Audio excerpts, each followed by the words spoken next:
that my brother had been taking credit for every single payment I'd made, and that my parents had taken out a second mortgage on the house I'd actually paid off, borrowing $180,000 against equity I'd built with my money.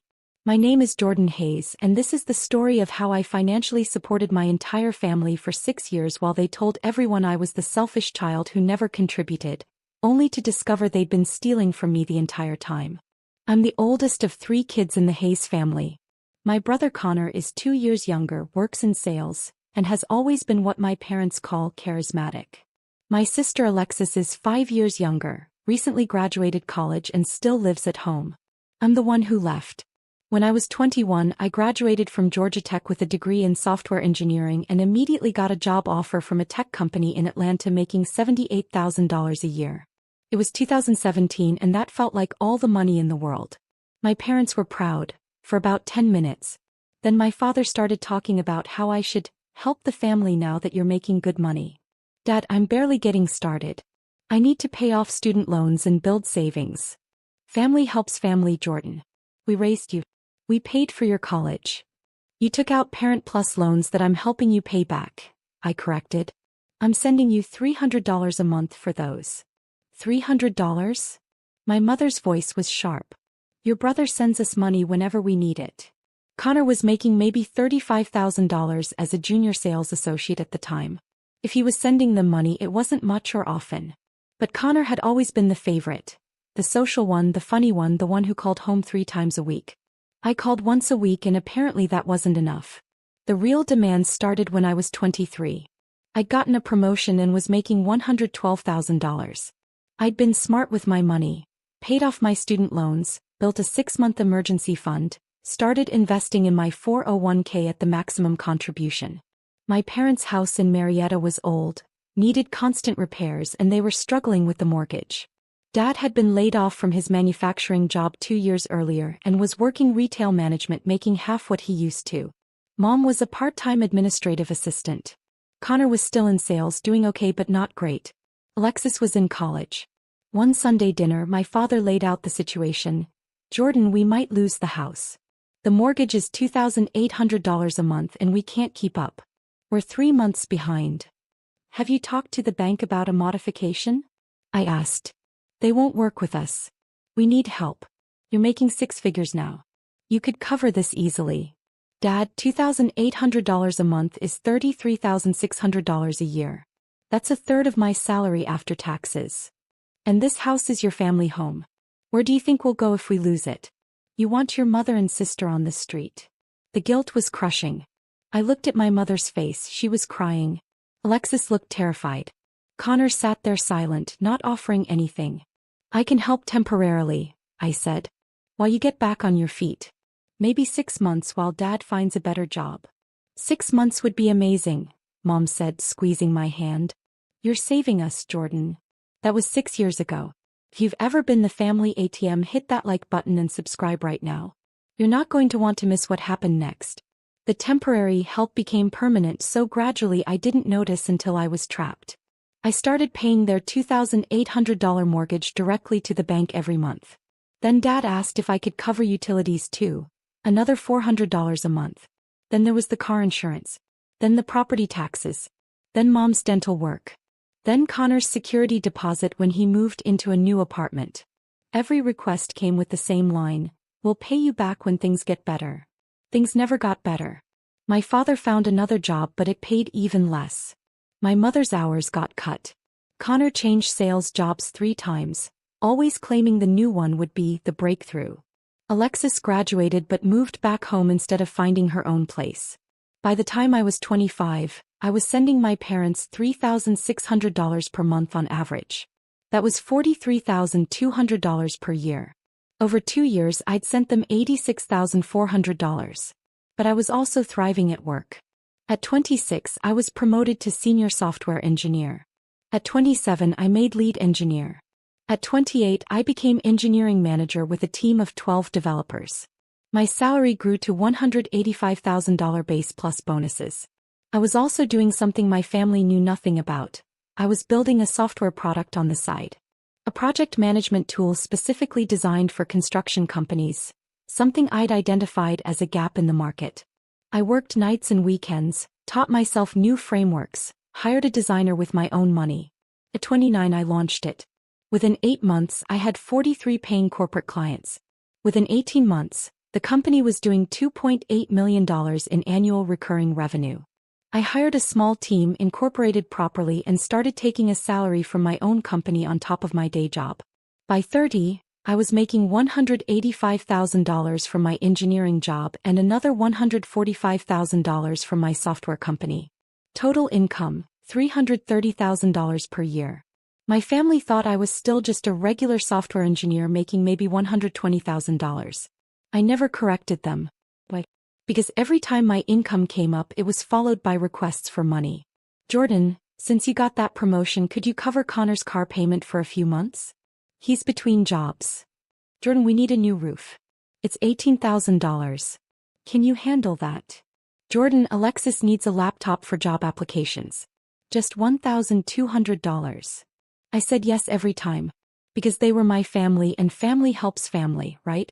Over 6 years I paid $201,600 directly to their mortgage. 72 months times $2,800. $28,800 in utilities. 72 months times $400. $38,000 for mom's emergency surgery when she needed her gallbladder removed. $18,000 for the roof. $7,200 for property taxes, 3 years. $12,400 for various car repairs, insurance and Connor's security deposits. $8,500 for Alexis's laptop, interview clothes and job search expenses. Total $314,500 over 6 years. I tracked every penny in a spreadsheet I kept meticulously updated. Every bank transfer, every Venmo payment, every wire. I told myself it was just good record keeping. Really, some part of me knew I'd need proof eventually. What I didn't know was that my parents were telling everyone, extended family, neighbors, their friends, that Connor was the one helping them. That Connor had stepped up and was taking care of the family, while I'd moved to Atlanta and forgot where I came from. I found this out at my cousin Rachel's wedding 2 years ago. An uncle pulled me aside. Jordan, I know you and Connor have had your differences, but I have to say, I'm impressed with how he's supported your parents. Your dad told me Connor's been covering the mortgage for years. That's real character. I stared at him. Connor's been covering the mortgage? That's what Robert said. Said Connor sends them nearly $3,000 a month. Meanwhile, you're off making tech money and not helping out. He said it with a tone that made it clear he thought less of me. I smiled tightly. Interesting. I hadn't heard that. When I confronted my father about it later, he was defensive. What does it matter who gets credit? The important thing is the house is being taken care of. It matters because I'm the one actually paying for it, Dad. I've sent you over $200,000 at this point. And Connor helps too. He sends money when he can. He's doing his best with less income. That's more impressive than you just writing checks because you have money to spare. That's when I realized, they didn't see what I was doing as sacrifice. They saw it as obligation. I made good money, so helping them wasn't generous. It was expected. Connor made less money, so any help from him was heroic. I stopped arguing. But I didn't stop paying. Because every time I thought about cutting them off, my mother would call crying about another crisis, another expense, another disaster waiting to happen. This year's Christmas dinner was at my parents' house, the house I'd been paying for. I drove up from Atlanta on Christmas Eve, bringing expensive gifts for everyone and a $1,200 bourbon for my father that he'd mentioned wanting. The house looked good. They'd renovated the kitchen 6 months earlier. New cabinets, granite countertops, stainless appliances. My father had mentioned it cost $47,000. I'd assumed they'd taken out a loan or used credit cards. Connor was already there with his fiancée Hannah. Alexis was setting the table. Everything seemed normal until dinner started. My father stood to give a toast. I want to thank everyone for being here. This has been a hard year, but we made it through. Connor, thank you for your continued support. You've kept this family afloat. Connor nodded humbly. Just doing what family does, Dad. I set down my wine glass carefully. Connor's been keeping the family afloat? He's been very generous, my mother said quickly. We know you help too, Jordan, but Connor. Connor what? What exactly has Connor been doing? My father's face hardened. He sends us money every month. He helped with your mother's surgery. He contributed to the kitchen renovation. He's present in our lives not just financially but emotionally. Something in me snapped. Maybe it was 6 years of resentment. Maybe it was the casual erasure of $314,500 worth of support. Maybe it was watching Connor sit there accepting credit for my sacrifice. You never helped this family, my father suddenly shouted, his face red. We've paid this house off ourselves. You send a little money here and there and act like you're some kind of hero, but we've done the real work. Connor's done the real work. The room went silent. Alexis looked at her plate. Hannah looked uncomfortable. Connor looked smug. I opened my laptop bag and pulled out my computer. You've paid the house off yourselves? That's right, Dad said. We made the last payment in October. Fully paid off after 28 years. I opened my laptop. Pulled up my bank records. 6 years of statements, all organized and categorized. Dad, I've made 72 payments of $2,800 directly to your mortgage company. That's $201,600. I've sent another $28,800 for utilities. Here's the $38,000 wire transfer for Mom's gallbladder surgery, March 2021. Here's $18,000 for the roof, June 2020. Should I continue? I turned the laptop around so everyone could see. 6 years of monthly transfers, all clearly labeled, Hayes mortgage payment, Hayes utilities, Hayes property tax. My mother's face went white. My father's mouth opened and closed without sound. You paid off this house with my money, I said quietly. I've sent you $314,500 over 6 years. And you just told the entire family that Connor did it and I never help. Jordan, let me explain. My father started. What's there to explain? I have 6 years of bank statements. Connor, how much have you actually sent them? Connor's face was red. I help when I can. I sent them $500 last month for $500 one time versus my $3,000 per month. Got it. And somehow you're the hero. That's when my phone rang. I'd been expecting this call. I answered on speaker. Ms. Hayes? This is Patricia Kim from Detailed Financial Forensics. I have the report you requested ready for review. My father's eyes widened. What report? I hired a forensic accountant 2 weeks ago, I said calmly. I wanted a full audit of what I've sent you versus what you've told me you've used it for. Ms. Kim, can you give my family the summary? Drop a comment and let me know where you're watching from tonight. Patricia Kim's voice was professional and devastating. Of course, Ms. Hayes. I've completed a comprehensive analysis of 6 years of financial transactions between Jordan Hayes and Robert and Patricia Hayes. Here are the findings. She paused and I could hear papers rustling. Total funds transferred from Jordan Hayes to her parents. $314,500 over 72 months. Primary expenses claimed. Mortgage payments, utilities, medical expenses, home repairs, and various family emergencies. My father tried to interrupt. We never said. Let her finish, Dad, I said coldly. Patricia continued. However, cross-referencing with public records and bank statements provided by the elder Hayes family revealed several discrepancies. First, the mortgage. Ms. Hayes paid a total of $201,600 toward the mortgage over 6 years.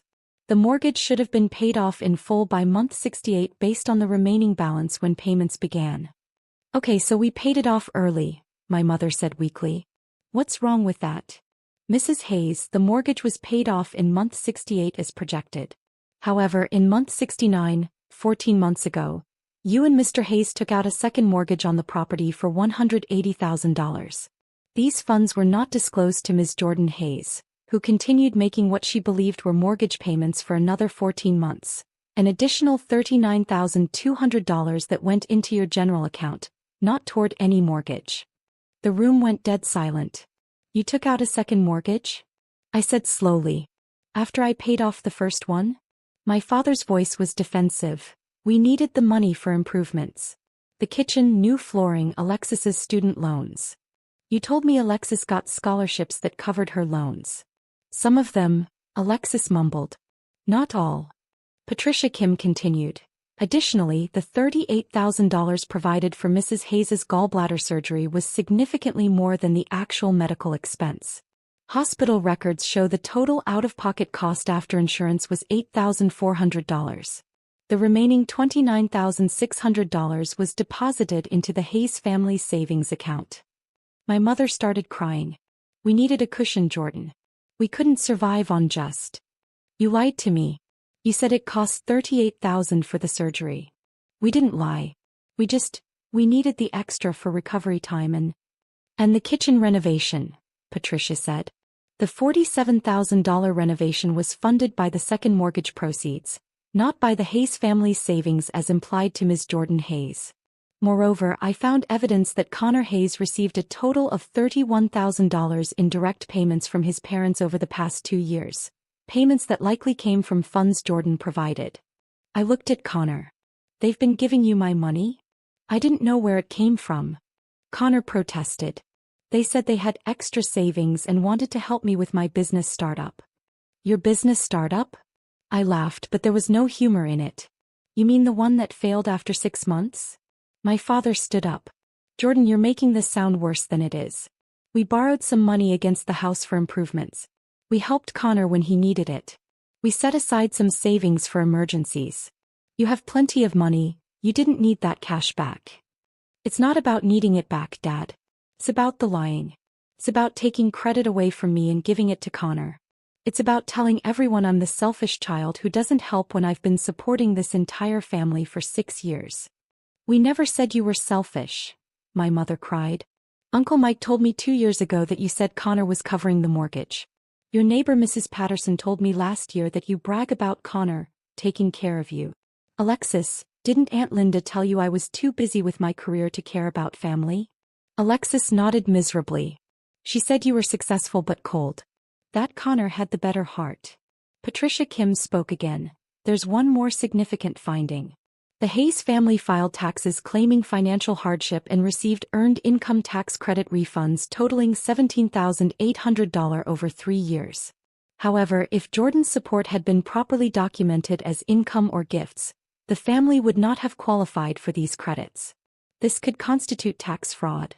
My father's face went from red to gray. We didn't commit fraud.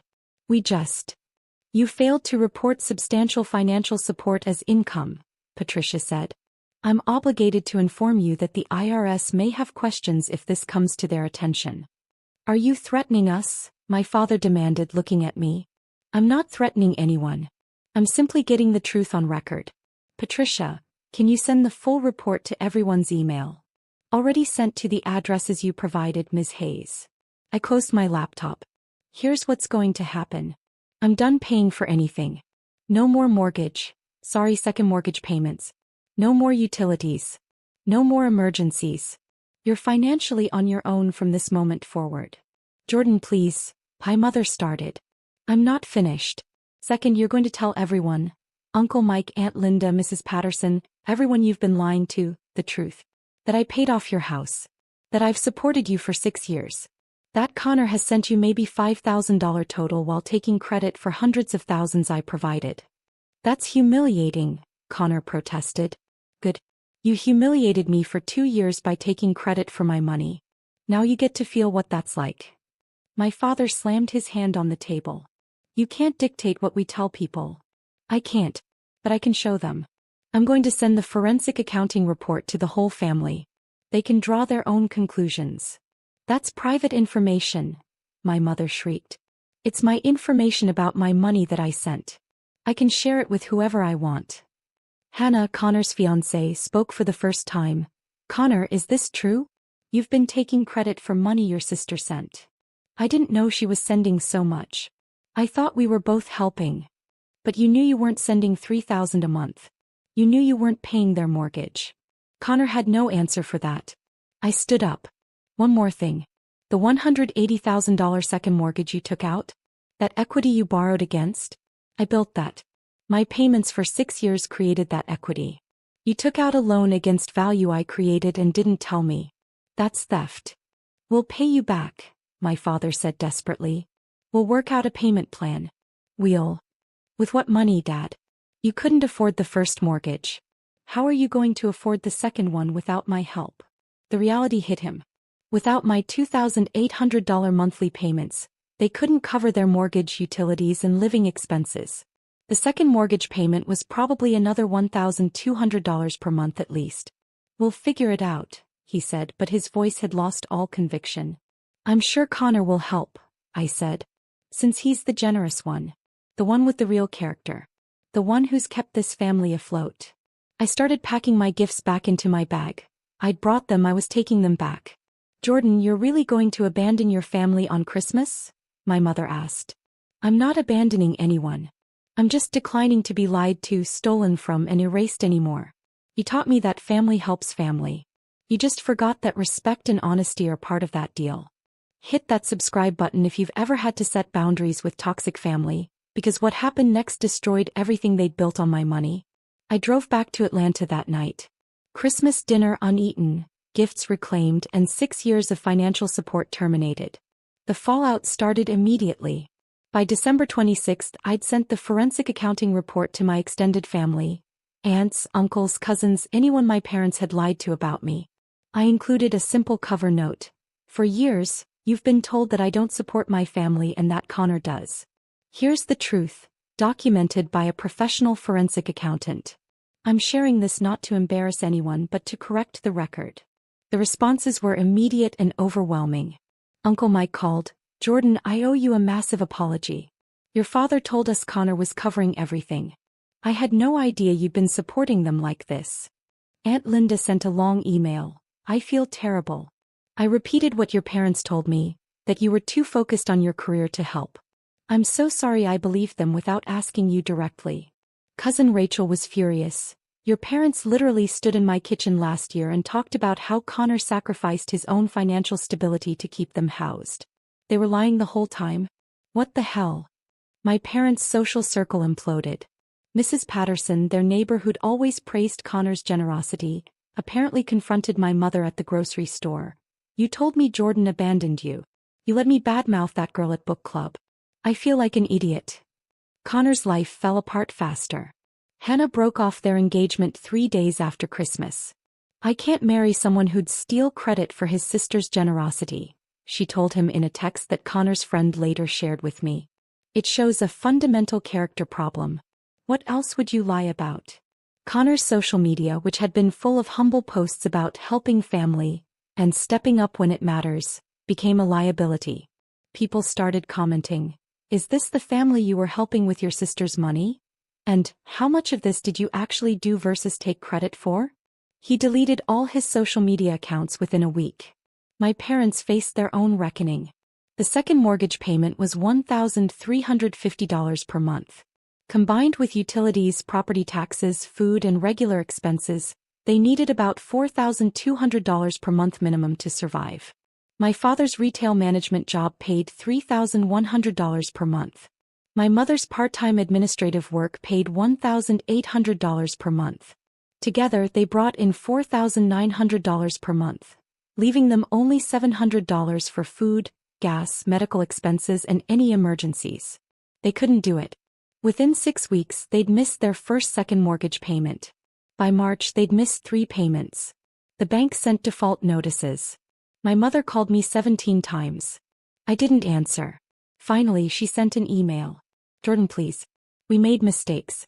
We're sorry. We can't lose this house. You've invested so much in it already. Don't let that investment disappear because you're angry at us. We'll do anything. We'll tell everyone the truth. We'll have Connor apologize publicly. Just please don't let us lose our home. I responded with one line, you already lost it. You just don't know it yet. The house went into foreclosure proceedings in May. My parents hired a lawyer, they couldn't afford to fight it. The lawyer told them the truth. They'd taken out a loan they couldn't repay. The bank had every right to foreclose. Connor tried to help, actually tried this time. He sent them $2,000 from his own savings. It wasn't nearly enough. He couldn't sustain even that level of support. Alexis got a job and started contributing $600 a month for rent and groceries. It helped but didn't solve the problem. In July, my father called me from a number I didn't recognize. I answered by mistake. Jordan, please. I'm begging you. We'll lose the house in 45 days if we don't catch up the payments. That's $6,700. I know I don't deserve to ask, but I'm asking anyway. Please. Dad, I sent you $314,500 over 6 years. You told everyone Connor did it. You borrowed $180,000 against equity I built and didn't tell me. You lied to the IRS about financial hardship while I was sending you enough money to disqualify you from tax credits. You stole from me for years. And now you want more. I know I was wrong. But this is your mother's home. This is where you grew up. This is a house you treated as an ATM just like you treated me. You want to know what I learned from watching this happen? That sometimes the kindest thing you can do for someone is let them experience the natural consequences of their choices. Jordan, please. I hung up. The house sold at auction in September for $340,000. After paying off both mortgages and fees, my parents netted about $18,000. They used it to move into a 2-bedroom apartment in a less expensive part of Marietta. The apartment is small. My mother works full-time now at a different company that actually offers benefits. My father got a second job doing weekend security. Alexis moved out and got roommates. Connor lives 45 minutes away and visits maybe once a month. They're surviving. But they're not comfortable. And they're not getting any help from me. 18 months after that Christmas dinner, I'm sitting in my Atlanta condo. A beautiful 3-bedroom place I bought last year for $680,000, paid in cash, when I get an unexpected call. It's Connor. Jordan, I need to talk to you. Can we meet for coffee? Almost say no. Then curiosity wins. Fine. Tomorrow 2 p.m. the place near Georgia Tech. He's already there when I arrive, looking older than his 31 years should allow. The confidence is gone. He looks tired and smaller somehow. Thanks for meeting me. He starts. What do you want, Connor? I want to apologize. Really apologize, not the bullshit half apology I gave at Christmas. I took credit for what you did. I let Mom and Dad erase your contributions. I sat there accepting praise for money I didn't send. That was wrong. There's no excuse. I sip my coffee and wait. I was jealous, he continues. You were always smarter, more successful, more disciplined. I got the social stuff. The friends, the popularity, the charm. But you got the actual success. And instead of working harder, I just let them believe I was doing more than I was. It was easier than admitting I was the failure they were scared you'd be. You weren't a failure, Connor. You just weren't willing to do the work. I know that now. Losing Hannah was a wake-up call. She said I had a character problem and she was right. I've been doing therapy for a year. Actually examining why I did what I did. Good for you. Seriously. I mean it. Growth is growth. I can't fix what I broke. But I wanted you to know I see it now. What you did for them, for us, was incredible. You supported an entire family for 6 years while building your own career. I sent maybe $5,000 total and acted like a martyr. You deserved better from all of us. Yes, I did. Are you ever going to forgive them? Mom and Dad? I consider the question carefully. I don't know. Maybe someday. But forgiveness doesn't mean reconciliation. I can forgive them for being weak and dishonest without letting them back into my life to do it again. That's fair. He stands to leave, then turns back. For what it's worth, and I know this might not mean much coming from me, I'm proud of you. What you built, who you became. You did it without shortcuts or credit stealing or any of the bullshit I pulled. That's real success. After he leaves, I think about that conversation for a long time. My software company hit $4.7 million in annual recurring revenue this quarter. I hired a CEO to run day-to-day operations so I can focus on product development and strategy. I'm on track to have a $12 million exit within 3 years if I want it. I bought a lake house in North Carolina last month. A beautiful 4-bedroom property where I can escape and work remotely. I have genuine friends, a fulfilling career, and complete financial security. Everything my family wanted but was never willing to build for themselves. Last week I got a letter from my mother. Not email, an actual handwritten letter on nice stationery. And I know I don't deserve a response, but I need you to know some things. You were right about all of it. We used you. We erased you. We let Connor take credit for your generosity because it was easier than admitting we'd raised one child who worked hard and one who coasted on charm. We wanted both of you to be successes, and when only you achieved it, we couldn't face what that said about our parenting. Losing the house was humiliating. But it was also clarifying. We've had to learn how to live within our means, how to actually work as a team, how to solve problems without expecting you to fix everything. We should have learned these lessons 30 years ago. I'm not asking for forgiveness or reconciliation. I'm just asking that you know, I see you now. I see what you sacrificed, what you built, who you became despite us rather than because of us. I'm proud of you. I should have said that every day for the past 6 years. I'm sorry I didn't. I'm sorry for all of it. I hope you're happy. You've earned happiness more than anyone I know. I read that letter 3 times. Then I put it in a box with other letters I've received over the past year. Apologies, explanations, requests to talk. I'm not ready to respond. Maybe I never will be. But I've kept the letters, which is something. My therapist says that healing doesn't require reconciliation.